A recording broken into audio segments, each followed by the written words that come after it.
देख मेरे भाई, पोइट्री करना ना एक आर्ट है, हर कोई नहीं कर सकता इसे। 100 में से सिर्फ 99 लोग कर पाते हैं। It's over between us.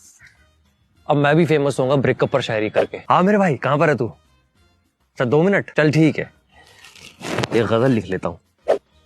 अगर 2 मिनट में गजल नहीं लिख पा रहे हो तो क्या खाक शायर हो तुम? देख मेरे भाई, अगर तेरे को बड़ा शायर बनना है ना तो तेरे को कुछ चीजें त्यागनी पड़ेंगी, जैसे कि अच्छा तलफ्फुज, अलंकारों का इस्तेमाल, सही शब्दों का चयन। अरे किसी को क्या फर्क पड़ रहा है तू गजल बोल रहा है कि गजल बोल रहा है? तो मेरे तुकाराम, सिर्फ तुकबंदी पर फोकस कर, सिर्फ तुकबंदी पर। मांगता हूँ तो देती नहीं जवाब में। क्या कह रहा है? तेरे को लिखने नहीं आता? अरे क्या बच्चों वाली बातें कर रहा है यार?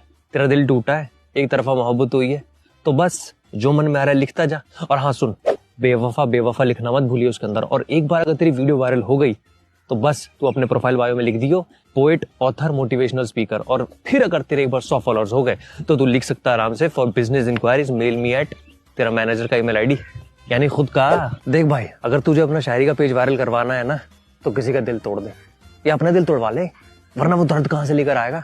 फिर दिन के 25 घंटे में ना जो तू सोचता है वो एक सनसेट की फोटो पर लिखता जा।